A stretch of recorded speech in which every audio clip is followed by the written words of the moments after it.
जिस भी स्टूडेंट को बोलो बार सर किस में दिक्कत है, सर रिडेम्पशन ऑफ डिबेंचर के टॉपिक में दिक्कत है।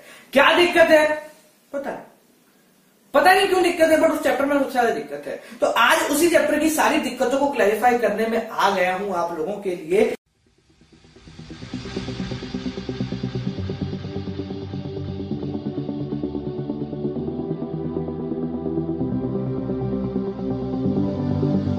हमेशा याद रखें, अगर क्वेश्चन है तो आंसर भी है, और कोई और कर सकता है तो आप भी जरूर कर सकते हैं। Hi guys, welcome back to another video of revision series of Accounts Adda। भाई दिन नंबर 11 और 11वें दिन आके हैं आप लोगों के लिए लेकर NPO, not for profit organisation.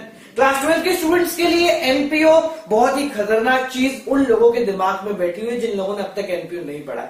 Guys NPO कुछ भी नहीं है, एक बेसिक सा चैप्टर है जो कि आप क्लास 11th में पढ़ चुके हो इस साल, पिछले साल मतलब, और अब वापस से आपको क्लास 12th में पढ़ना है। ठीक है, तो चलो आज बात करेंगे अपन एनपीओ से रिलेटेड, उसके कुछ बेसिक कॉन्सेप्ट देखेंगे एंड एज रिवीजन मैं आपको फंड बेस्ड अकाउंटिंग समझाऊंगा। और सबसे इंपॉर्टेंट चीज, बैलेंस शीट किस तरीके से बनाते हैं पिछले साल के, इस साल की तो आसान होती है, पिछले साल की में थोड़ी सी मुश्किल आती है, तो उन चीजों के बारे में अपन बात करेंगे। कल भी अपन एनपीओ को ही कंटिन्यू करने वाले हैं, यानी कि कल की वीडियो में भी अपन एनपीओ से related cost of material consume वाला टॉपिक पिकअप करने वाले हैं। तो भाई जिन लोगों को नहीं पता उनको हम बता देते हैं, एनपीओ की पूरी सीरीज हमने ऑलरेडी अपलोड कर दी है, अभी अपन रिविजन करेंगे। ठीक है, उसका पूरा रिविजन भी आज करेंगे। मैं बता रहा हूं जिन लोगों ने अब तक उसको गो थ्रू नहीं करा, गए डिस्क्रिप्शन में जाए, एनपीओ की 9 वीडियो यानी कि 2 से 2.5 घंटे के इन टोटल के अंदर आपका NPO in detail with question already explain है। ठीक है, चलो आज अपन बात कर लेते हैं भैया फंड बेस्ड अकाउंटिंग क्या होता है और किस तरीके से काम करता है। तो गाइस आप लोगों को पता है एनपीओ सबसे पहले जो क्वेश्चन होगा उसमें एक अकाउंट बना होगा, that is receipt and payment account, जिसमें एक तरफ होगा रिसिप्ट और एक तरफ होगी पेमेंट। उसके अलावा उसके बाद सेकंड अकाउंट जो हमें बनाना पड़ता है that is income and expenditure account, जहां पे इस तरफ होती है यानी कि आपकी क्रेडिट साइड होती है इनकम और डेबिट साइड होता है एक्सपेंडिचर। सबसे इंपॉर्टेंट चीज जो आप लोगों को याद रखनी है, जो सबसे ज्यादा कंफ्यूजिंग होती है, वो है आउटस्टैंडिंग वाला कॉन्सेप्ट। क्या आपको क्वेश्चन में दे दिया जाता है कि भैया outstanding for this year, outstanding for the next year, outstanding for the previous year, ऐसे कुछ कॉन्सेप्ट हमारे सामने आ जाते हैं और उसको देने की वजह से हम कंफ्यूज हो जाते हैं। तो सबसे पहले तो आपके उन कॉन्सेप्ट को आज अपन क्लियर करेंगे। देखो समझना, receipt and payment account is an account for receipt and payment, और उसके अलावा कुछ नहीं सोचता। यानी कि रिसिप्ट एंड पेमेंट अकाउंट में सिर्फ आया और गया इसके बारे में इंफॉर्मेशन होती है। वो आया वो इस साल का था या पिछले साल का था या आने वाले 10 साल बाद का था या 10 साल पहले का था, उससे कोई फर्क नहीं पड़ता रिसिप्ट एंड पेमेंट अकाउंट में। सबसे इंपॉर्टेंट चीज, तो जब आप रिसिप्ट एंड पेमेंट अकाउंट आपको क्वेश्चन में मिलेगा, क्वेश्चन आपका रिसिप्ट एंड पेमेंट अकाउंट का ही होता है, तो वो जो क्वेश्चन मिलेगा उसके अंदर जो अमाउंट लिखे होंगी वो हो सकता है इस ईयर के हो, पिछले साल के हो, अगले साल के हो या कभी के भी हो सकते हैं। हमें क्या करना है, अकॉर्डिंग टू द क्वेश्चन हमें क्या करना है, हमको उसे इस ईयर पर रोकना है। यानी कि आपके जितने भी कंफ्यूजन आते हैं it is related to this particular year. Just for example मैंने बोला आपको रिसिप्ट एंड पेमेंट अकाउंट में लिखा हुआ है सब्सक्रिप्शन है 1 लाख रुपए का, ठीक है, और उसके बाद आपको मान लो नीचे लिखा हुआ है outstanding for previous year of previous year. ठीक है, प्रीवियस ईयर का आउटस्टैंडिंग था मान लो 10,000 रुपए, ठीक है, और आउटस्टैंडिंग फॉर दिस ईयर, इस साल का आउटस्टैंडिंग था मान लो 5,000 रुपए। अब क्या होता है, हम कंफ्यूज हो जाते हैं कि सर हमें क्या करना है, किसको एडअप करना है, किसको माइनस करना है इन इनकम एंड एक्सपेंडिचर। बड़ा आसान सा कॉन्सेप्ट है। देखो हमें क्या करना है, आप सबसे पहले तो ये बता आपको आउटस्टैंडिंग का मतलब पता है नहीं पता, आउटस्टैंडिंग का मतलब पता है नहीं पता, पहले ये क्लियर करो। हाँ ये सबसे बड़ा दिक्कत है, हमें पता नहीं है। आउटस्टैंडिंग अगर एक्सपेंस की बात कर रहे हैं अपन तो यानी कि देना था पर दिया नहीं, होना था पर हुआ नहीं, समझ लो। आउटस्टैंडिंग मान लो आउटस्टैंडिंग सैलरी है तो देनी थी मुझे आउटस्टैंडिंग सैलरी पर मैंने नहीं दी, यानी कि इस साल की है। जस्ट फॉर एग्जांपल मैंने बोला कि 1 महीने की सैलरी इस साल की आउटस्टैंडिंग रह गई। आउटस्टैंडिंग रहने का मतलब क्या है कि देनी चाहिए थी पर दी नहीं। पिछले साल की आउटस्टैंडिंग का मतलब पिछले साल देनी चाहिए थी पर नहीं दी। इस साल की आउटस्टैंडिंग मतलब इस साल की होनी चाहिए थी, इस साल देना चाहिए था पर नहीं दिया। ठीक है, इस चैप्टर में आपका जो दूसरी इनकम होती है ना उसमें भी आउटस्टैंडिंग में जोड़ दिया, तो मतलब सेम है वो। जैसे आउटस्टैंडिंग सब्सक्रिप्शन आने वाला मतलब पिछले साल के आउटस्टैंडिंग सब्सक्रिप्शन है, यानी कि पिछले साल आने वाले थे इस साल आ गए। ठीक है, अगले साल के अभी आ गए। ठीक है, तो हमें क्या करना है, हमें बड़ा सा आसान सा काम करना है, हमें सिर्फ इस साल से मतलब रखना है, पिछले साल वाले को भी हटा दो, अगले साल को भी हटा दो, इस साल वाला जो है सिर्फ उसको पकड़ लो और उसी से आपको काम करना है। जस्ट फॉर एग्जांपल मैं एक छोटा सा क्वेश्चन का इलस्ट्रेशन, मतलब एक इलस्ट्रेशन टाइप में आपको लैंग्वेज से समझा देता हूं। ठीक है, क्योंकि लैंग्वेज मेन होती है इसकी। एक सेकंड,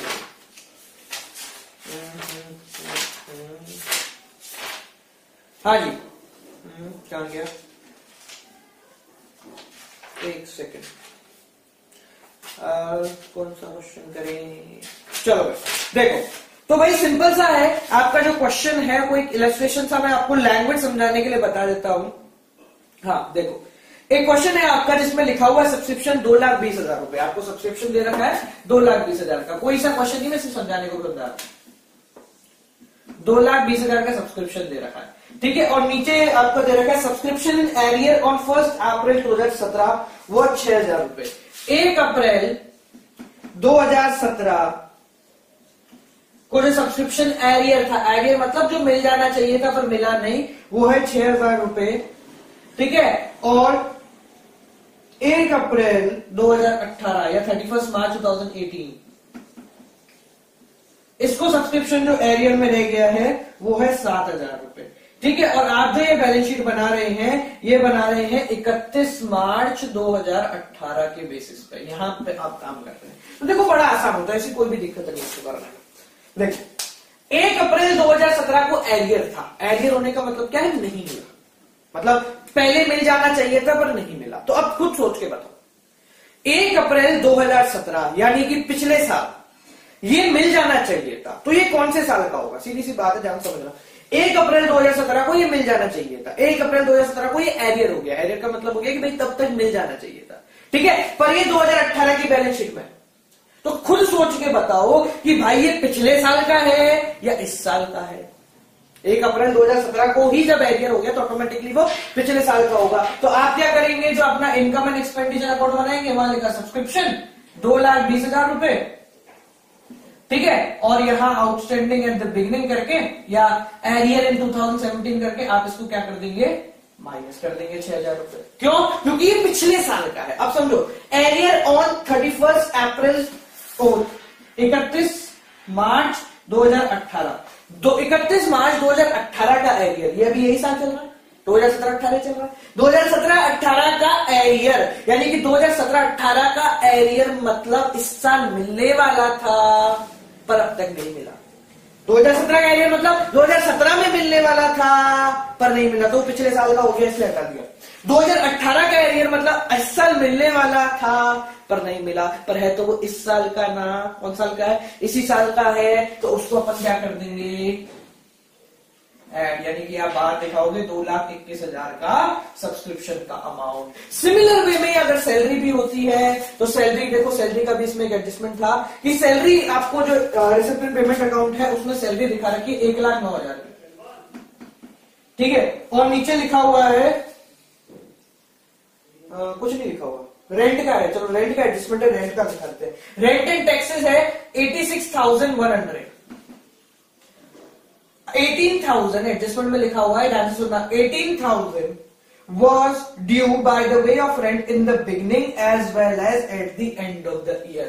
18,000 का रेंट था जो कि बिगिनिंग और at the end of the year भी है, यानी कि the rent is outstanding at the end भी, आउटस्टैंडिंग एट द एंड भी आपका 18,000 है और आउटस्टैंडिंग एट द बिगिनिंग भी 18,000 है। अब क्या करोगे, यानी कि साल की शुरुआत में भी 18,000 का एरियर आउटस्टैंडिंग रेंट पड़ा हुआ था, अब साल का एंड हो गया, अभी भी 18,000 का आउटस्टैंडिंग रेंट पड़ा हुआ है। क्या करें, देखो बड़ा आसान है, यहां लिखा रेंट एक्सपेंडिचर साइड 86,100। अब सोचो, आउटस्टैंडिंग मतलब मिलना था या देना था पर नहीं दिया, आउटस्टैंडिंग एट द एंड, साल के एंड तक दे देना था, तो भाई इसी साल का है, इस साल के एंड तक दे देना था तो भाई इसी साल का है। इस साल हमें सिर्फ ये रखना है इनकम एंड एक्सपेंडिचर में, इस साल का रखो, पिछले साल का भी हटा दो, आने वाले साल का भी हटा दो। इस साल का आउटस्टैंडिंग है तो जोड़ दो, आउटस्टैंडिंग एट द एंड है इसलिए ये 18,000 जोड़ दिए। ठीक है, अब देखो 18,000 ही आउटस्टैंडिंग एट द बिगिनिंग था, यानी साल की शुरुआत में ही वो आउटस्टैंडिंग पड़ा हुआ था। आपने साल के पहले दिन कदम रखा, वहां देखा कि भैया 18,000 का आउटस्टैंडिंग रेंट है, तो वो कौन से साल का होगा? आप पहले दिन आए हो, 18,000 रुपए बकाया पड़ा है, तो बकाया मतलब पुराना पड़ा है, पुराना पड़ा है मतलब पिछले साल का पड़ा है, पिछले साल का पड़ा है मतलब आसान है, टोटल करके अपन बाहर 86,100 लिख देना। समझ में आया? तो आपको सिर्फ इतना करना है इनकम एंड एक्सपेंडिचर अकाउंट के अंदर कि पिछले साल का भी हटा दो, आने वाले साल का भी अगर कुछ है तो हटा दो। आपको सिर्फ इस साल से मतलब रखना है, और ये समझने के लिए आपको ये आउटस्टैंडिंग वर्ड का मतलब समझना पड़ेगा। आउटस्टैंडिंग है, एरियर है, इनका मतलब समझना पड़ेगा। ठीक है, तो भाई इन चीजों को आप थोड़ा सा ध्यान रखें आपके इस क्वेश्चन में। मोर ओवर, चलो और बात करते हैं अभी। हाँ, एक चीज, receipt and payment account includes both capital and revenue transaction. Day to day transaction भी रखता है और कैपिटल ट्रांजैक्शन भी रखता है। ठीक है, बड़ा आसान है। देखो जैसे फॉर एग्जांपल मान लो रिसिप्ट एंड पेमेंट अकाउंट, ये आपके कैपिटल ट्रांजैक्शन भी रखेगा और day to day revenue transaction भी रखेगा। ठीक है, अब इसमें जो ये कैपिटल ट्रांजैक्शन है, ये आपके लायबिलिटी साइड या एसेट साइड या बैलेंस शीट में ट्रांसफर हो जाएंगे कई जो होंगे, और ये जो होंगे ये आपके कहां चले जाएंगे? ये इनकम एंड एक्सपेंडिचर अकाउंट में चले जाएंगे। ठीक है, तो ये इंपॉर्टेंट चीजें हैं जो आपको याद रखनी है। अब अपन बात कर लेते हैं भाई फंड बेस्ड अकाउंटिंग का मतलब क्या होता है। देखो वैसे तो फंड बेस्ड अकाउंटिंग से रिलेटेड मैंने कंप्लीट वीडियो बना रखी है, ठीक है, उसको गो थ्रू करना हो तो डिस्क्रिप्शन में चले जाना। मैं अभी फंड बेस्ड अकाउंटिंग का पहले मतलब समझा। देखो जैसा कि आपका डोनेशन होता है, जब भी एनपीओ में डोनेशन होता है वो दो तरीके से होता है, इधर इट्स जनरल डोनेशन और it's specific donation. General donation का मतलब होता है कि बस आपको नॉर्मली डोनेट कर दिया गया भैया इस पर्पस के लिए डोनेट, कि विदाउट एनी पर्पस डोनेशन कर दिया गया, तो वो उसके इनकम साइड में चली जाएगी। बट अगर डोनेशन किसी स्पेसिफिक पर्पस से किया गया है, यानी कि फॉर एग्जांपल पवेलियन बनाने के लिए, फॉर एग्जांपल स्विमिंग पूल बनाने के लिए, फॉर एग्जांपल मैच कंडक्ट करने के लिए अगर कोई डोनेशन किया जाता है, तो वो डोनेशन उस कंपनी के लिए या उस एनपीओ ऑर्गेनाइजेशन के लिए एक लायबिलिटी होती है और वो उसके बैलेंस शीट में रिफ्लेक्ट होती है। कहां से रिफ्लेक्ट होगी? बैलेंस शीट में रिफ्लेक्ट होती है। अब समझना, अगर मैच कंडक्ट कराने के लिए कोई भी डोनेशन दी गई, जैसे फॉर एग्जांपल 1 लाख रुपए की डोनेशन दी गई, अब उस मैच का खर्चा, उस मैच से मिलने वाला कोई भी इनकम, वो सब की सब उसी फंड में से डिडक्ट और ऐड की जाएगी। ठीक है, जैसा कि मैंने अपनी पिछली वीडियो जो मेरी उसमें थी ना, उसमें मैंने समझाया था कि अगर भंडारा कराने के लिए 1 लाख रुपए मिले, ठीक है, उसमें से मान लो 80,000 रुपए भंडारा जो ऑर्गेनाइज करना था उसमें खर्च हो गए, तो वो 80,000 रुपए उस 1 लाख रुपए में से ही चले जाएंगे, कंपनी के पास 20,000 रुपए रह जाएंगे। वो कोई आदमी आ गया, साहब आप भंडारा कर लो, 10,000 रुपए मेरी तरफ से भी रख लो, तो उस भंडारे के फंड में कितने रह गए? 30,000 रुपए रह गए। ठीक है, 20 पहले रह गए थे, 10 और जुड़ गए। तो एक चीज याद रखना, फंड बेस्ड अकाउंटिंग का मतलब आपने किसी स्पेसिफिक काम को करने के लिए कोई फंड अरेंज करा है और उस फंड से, उसी फंड से सारा के सारे एक्सपेंडिचर या इनकम उस स्पेसिफिक पर्पस के लिए किए जाएंगे। तो भाई इस चीज का हमेशा याद रखना। फंड बेस्ड अकाउंटिंग का भी एग्जांपल भी करा रहा हूं कि अगर ऐसा कोई भी कॉन्सेप्ट आप लोगों का आ जाता है जहां पर यह बात कर दी जाती है कि भाई कोई भी स्पेसिफिक फंड बेस्ड अकाउंटिंग है, तो उसको अपन इस तरीके से दिखाते हैं। मैंने पिछली वीडियो जो अपनी उसमें थी, उसमें भी कुछ इलस्ट्रेशन आप लोगों को, कुछ क्वेश्चन आप लोगों को कराए थे। ठीक है, तो वहां वाले क्वेश्चंस भी मैं उठा लेता हूं ताकि आप लोग इस चीज को बड़े आराम से समझ जाओ। ठीक है, कल अपन एक चीज याद रखना, कल की वीडियो देखना मत भूलना भाई। कल अपन क्या करेंगे? कल अपन करने वाले हैं, क्या करने वाले? कल अपन कॉस्ट ऑफ गुड्स सोल्ड करने वाले हैं, कल आपको बैलेंस शीट बनाना सिखाऊंगा इसकी। ठीक है, प्रीवियस ईयर की। देखो जैसे फॉर एग्जांपल कोई आपको कोई देखने की जरूरत नहीं किताब में से, बिना इसके बस समझने की बात है ये। ठीक है, मान लो क्वेश्चन में आपको गिवन है पवेलियन फंड है 2 लाख रुपए का। ठीक है, इसमें पवेलियन में एक्सपेंस लग गए 60,000 रुपए, तो भाई 2 लाख रुपए का फंड आपके पास पड़ा था, खर्चा जो हो गया 60,000 रुपए का हो गया, तो आपने 60,000 रुपए हटा दिए, कितने रह गए? 1,40,000 रुपए। ठीक है, अब देखो रिसिप्ट फ्रॉम टूर्नामेंट या रिसिप्ट फ्रॉम टूर्नामेंट की बात है, पवेलियन टूर्नामेंट फंड, टूर्नामेंट कराने के लिए 2 लाख रुपए थे, 60,000 रुपए खर्च हो गए, तो 60,000 रुपए हटा दिए। And lastly receipt from tournament, tournament से रिसिप्ट हो गई 80,000 रुपए जो है टूर्नामेंट से मिल गए आपको। ठीक है, तो टोटल आप टूर्नामेंट के फंड में कितने लिख दोगे? खत्म, कोई दिक्कत की बात है? कोई दिक्कत की बात नहीं। तो हमने क्या करा, यहां आपकी जो बैलेंस शीट आएगी ना, यहाँ पे टूर्नामेंट फंड करके आएगा, यहाँ आप तीनों ये चीज करिए ना, ये यहाँ पे शो करोगे एंड इन टोटल आउटलेट में आप 2,20,000 रुपए यहाँ पे दिखाओ। सिंपल, कोई दिक्कत की बात ही नहीं। ठीक है, तो कोई भी अगर स्पेसिफिक फंड होता है तो उसकी ट्रांजेक्शन कुछ इसी तरीके से होती है। जैसे फॉर एग्जाम्पल एक और कर लेते हैं, जैसे इसी में लिखा हुआ है प्राइस फंड 1,00,000 रुपए, प्राइस के लिए फंड आया था 1,00,000 रुपए का। ठीक है, तो यहां मैंने 1,00,000 रुपए प्राइस फंड लिख दिया। ठीक है, बैलेंस शीट में लिखो आराम से, यहाँ लिखो प्राइस फंड, यहाँ लिखो 1,00,000 रुपए लिख दिया। उसके बाद है interest on price fund investment, आपने उसको कहीं इन्वेस्टमेंट किया था तो उससे 10,000 रुपए आपको मिल गए, तो interest on price fund investment आपने यहां लिख दिया, कितना, 10,000 रुपए। और गिवन है, और क्या गिवन है भैया, और गिवन है इसमें प्राइस पेड 20,000 रुपए, 20,000 रुपए का जो है आपने यहां पे प्राइस पेड किया है, 20,000 रुपए।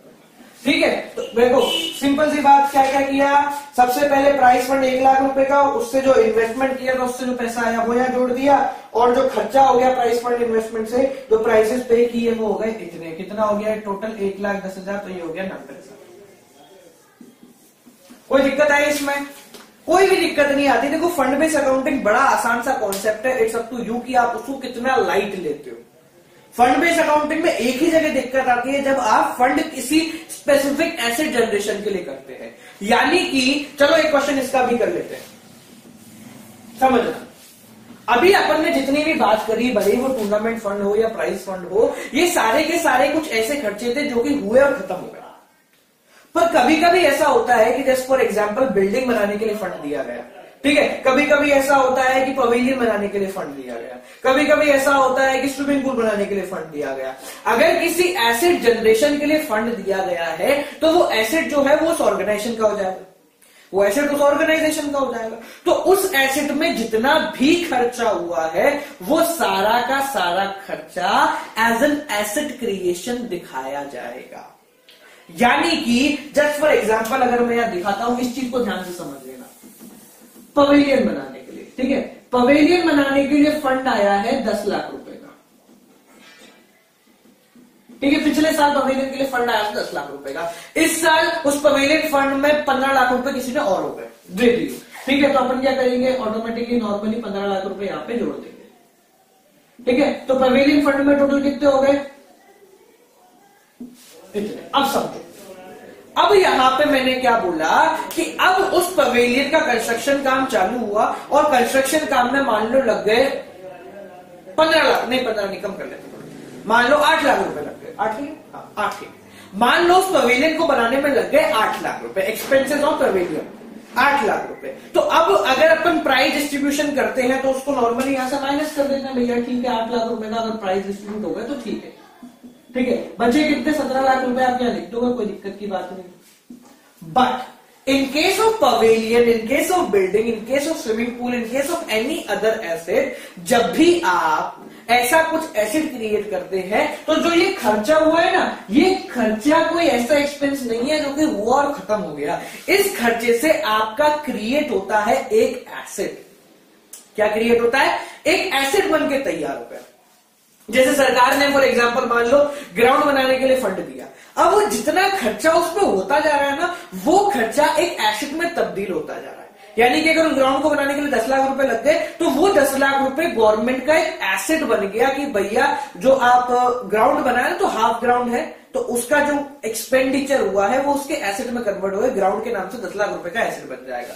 तो जब भी किसी एसेट के फॉर्मेशन में जो खर्चा होता है उस खर्चे को दिखाने के लिए हमने यहां तो नॉर्मली माइनस कर दिया एक्सपेंडिचर ऑन पवेलियन। ठीक है, हम क्या करेंगे, बैलेंस शीट में इस खर्चे की एंट्री यहां दिखाएंगे कि भैया ये पवेलियन के नाम से, पवेलियन कंस्ट्रक्शन के नाम से दिखा दो या किसी भी नाम से, आप यहाँ पे 8 लाख रुपए यहां दिखाएंगे ही दिखाएंगे। क्यों? क्योंकि ये अब उस फर्म का एक एसेट बन चुका है, हाफ वे अभी आधा ही बना है पर अभी भी वो एक एसेट बन चुका है। साथ साथ एक जगह और आप पोस्टिंग करेंगे, that is in your capital fund. ठीक है। कैपिटल फंड मतलब कैपिटल जितनी भी यहां लिखी होगी उसमें आप यहां पवेलियन फंड के नाम से नहीं, कंस्ट्रक्शन या पवेलियन फंड इन्वेस्टमेंट के नाम से, इन्वेस्टमेंट नहीं, पवेलियन फंड कंस्ट्रक्शन के नाम से आप यहां पे 8 लाख रुपए जोड़ देंगे। ठीक है जी। तो ये और देख लेते हैं और कुछ रह गया हो तो ठीक है, बाकी तो चलेगा। हाँ इतना ही था। हाँ ठीक है। तो ये चीज आप याद रखें, चाहो तो इसको और कैसा है, पवेलियन इन प्रोग्रेस लिख दो। ठीक है, इन विंड वे डाउन है ना, इन कंस्ट्रक्शन है, इन प्रोग्रेस आप ये लिख दो और ये लिख दो हाँ pavilion fund transferred from pavilion fund. ठीक है। तो हमने क्या किया, यहां पे बस एक छोटी सी चीज करी है कि जब भी फंड बेस्ड अकाउंटिंग में कोई एसेट क्रिएशन होता है तो आपको ये करना है कि यहां से जो खर्चा होगा वो एक एसेट की तरह तब्दील होगा, पवेलियन फंड यहां दिखाया जाएगा और एक यहां पे ऐड होगा। ठीक है। अब आ जाती है कि सर बैलेंस शीट कैसे मैच होगी। तो बैलेंस शीट मैच हो चुकी है। कैसे हो चुकी है देखो, इंपैक्ट देखो, बाकी सब तो ठीक है, आपको 8 लाख रुपए का इंपैक्ट देखना है। बाकी सब तो ठीक है, 8 लाख रुपए का इंपैक्ट देखना है। तो यहां देखो 8 लाख माइनस 8 लाख जुड़ गए, हिसाब क्लियर। 8 लाख माइनस 8 लाख जुड़ गए, हिसाब क्लियर हो गया। यहां देखो, यहां 8 लाख यहां पे आपके जुड़े हैं। अब यहां बात आती है कि सर बैलेंस शीट किस तरीके से मैच होगी, क्योंकि ये एक्सट्रैक्ट है तो भाई बैलेंस शीट मैच कराना जरूरी है। अब समझना, ध्यान समझ, बैलेंस शीट मैच कहां होगी, बस ये 8 लाख की तो गड़बड़ है कि 8 लाख 2-3 जगह लिख दिया आपने, तो समझना डेबिट और क्रेडिट साइड दोनों तरफ देखो किस तरीके से आराम से मैच हो जाएगा। ये 8 लाख अपन ने यहां हटाए क्रेडिट साइड और यही 8 लाख रुपए जोड़ दी, तो यहां 8 लाख का तो पिट्टूस हो गया, काम खत्म, जुड़ने कटना सब खत्म हो गया। बात आती है सर एसेट साइड कैसे मैच हुआ, क्योंकि एसेट साइड तो अपन ने एक 8 लाख रुपए यहां जोड़े हैं, जबकि लाइबिलिटी साइड तो 8 लाख माइनस 8 लाख प्लस हो गए, दोनों खत्म हो गए। तो ध्यान रखें, अगर फुल क्वेश्चन आता है, ध्यान सुनना, फुल क्वेश्चन आता है तो फुल क्वेश्चन आने का मतलब बड़े इतना सा है कि भाई आपको receipt and payment account already given है, ऑलरेडी गिवन है ना receipt and payment account. Receipt and payment account की मैंने एंडिंग बताई थी कि एंडिंग में कैश इन हैंड और कैश एंड बैंक गिवन होता है। तो यहां जो आपका कैश एंड बैंक गिवन है ना, या कैश इन हैंड गिवन है, उसमें ऑलरेडी वो 8 लाख रुपए डिडक्टेड हैं, तभी तो आपके फाइनल का एक्सपेंडिचर दिखा रखा है। Receipt and payment account final दिखाने का मतलब क्या है, रिसिप्ट एंड पेमेंट अकाउंट के अंदर जो क्लोजिंग बैलेंस है वो इस साल का कैश एंड बैंक है। अब आपने भले ये 15 लाख रुपए आए हैं तो वो भी इस कैश में ऑलरेडी रिफ्लेक्टेड है, आप ये भी तो भाई जोड़ने पड़ते, तो ये ऑलरेडी उसमें है। ये 8 लाख रुपए जो आप माइनस कर रहे हो ये ऑलरेडी उसमें है, ऑलरेडी उसमें से माइनस हो चुके हैं। तो भाई इसलिए ये 8 लाख जोड़ना और 8 लाख घटाना ऑलरेडी मैचअप कर जाएगा। ये कॉन्सेप्ट शायद आपको नहीं बताया गया होगा, ये कॉन्सेप्ट शायद नहीं समझाया होगा, क्योंकि हम इस पर कभी ध्यान भी नहीं देते कि भाई ठीक है बैलेंस शीट मैच कर रही है, उससे ज्यादा क्या लेना। ठीक है। तो ये समझाना इसलिए इंपॉर्टेंट है क्योंकि आप अगर प्रैक्टिकल दे रहे हो या कहीं भी अगर छोटे मोटे 1-1 मार्क्स वाले क्वेश्चन में कुछ ऐसा लफड़ा अटका देते हैं ना, तो आप लोगों को उससे निकलना जरूरी है। मेरा काम है कि मैं आपको चलना सिखाऊं, बैसाखी नहीं बनूंगा, मैं आपको चलना सिखाऊंगा ताकि आप हर छोटी से छोटी गलतियों को सुधार सको। ठीक है। तो यहां पे ये बताने का मेरा सिर्फ एक ही मोटिव है कि आपको पता हो कि आप क्या कर रहे हो। ठीक है। अकाउंट्स में क्यों गलती होती है लोगों से, क्योंकि वो करते तो हैं पर वो समझते नहीं है कि वो क्या कर रहे हैं, और यही वो मात खा जाते हैं। क्वेश्चन थोड़ा सा टेढ़ा हुआ, मात खा गए सर हमको ही नहीं आता। क्यों? क्योंकि उनको जो आता है वो उन्होंने सिर्फ करना सीखा है, वो समझना नहीं सीखा। और मैं हमेशा बोलता हूं भूलते वो हैं जो याद करते हैं, जो समझोगे वो नहीं भूला जाएगा। तो आप ऑलरेडी इसको समझ जाओगे अगर ये कैश वाला फैक्टर आप समझ गए हो तो, कि भाई जो कैश का closing balance receipt and payment में लिखा हुआ है, इट मींस वो ऑलरेडी आपका एडजस्टेड है, तो आपका यहाँ पे बैलेंस शीट मैच कर जाएगी। ठीक है जी, समझ में आ गया। तो ये कुछ कॉन्सेप्ट है आपके फंड बेस्ड अकाउंटिंग के, ये कुछ एस्पेक्ट है आपके फंड बेस्ड अकाउंटिंग के। इंपॉर्टेंट चीज कल की video cost of material consume, cost of goods sold से रिलेटेड आएगी। और सबसे दिल दहलाने वाली चीज जो कि सब स्किप कर जाते हैं और जो आपके पेपर में आ सकती है, वो है कि भाई प्रीवियस ईयर की बैलेंस शीट कैसे बनाई जाती है। आपको receipt and payment account given है, आप सब कुछ कर सकते हैं। इनकम एंड एक्सपेंडिचर बना लिया, ठीक है, आता है। बैलेंस शीट बना ली, इस साल की आती है, पर पिछले साल की बैलेंस शीट कैसे बनाई जाएगी, वहां दिक्कत हो जाती है। क्यों? क्योंकि वो बनाना इसलिए जरूरी है क्योंकि बिना उसको बनाए आप कैपिटल फंड नहीं निकाल सकते। अगर क्वेश्चन में कैपिटल फंड नहीं गिवन है तो आपको करनी पड़ेगी, पुराने साल की बैलेंस शीट बनानी पड़ेगी और समझना पड़ेगा किस तरीके से वो बनाई जाती है। तो इसलिए कल की वीडियो को जरूर गो थ्रू करें। इंपॉर्टेंट चीज गाइस, जिन लोगों ने अब तक एनपीओ की क्लास अटेंड नहीं करी है, स्ट्रिक्टली बोल रहा हूं अभी जाके पहले क्लास अटेंड कीजिए, क्योंकि NPO is somewhat a chapter जिसका एक एक छोटा छोटा पॉइंट बहुत जरूरी है। ठीक है, हर कॉन्सेप्ट बिल्कुल नया है, हर कॉन्सेप्ट समझने वाला है, तो उसको अटेंड कीजिए। 2 से 2.5 घंटे के अंदर हमारी 8-9 वीडियो है, इसमें पूरी की पूरी एनपीओ एक्सप्लेन्ड है। ठीक है, फ्रॉम बिगिनिंग टिल एंड। और उसके बाद बिल्कुल रिवीजन सीरीज पे आइए। कल आपसे मिलेंगे अगली वीडियो के साथ। Till then guys, keep on watching accounts and art. Don't forget to download the PDF from the description, जहां एनपीओ का इंपॉर्टेंट क्वेश्चंस आप लोगों को मिल जाएंगे। कल फिर आएंगे इसी समय पर लेकर एनपीओ के बहुत सारे concept. Till then keep on watching.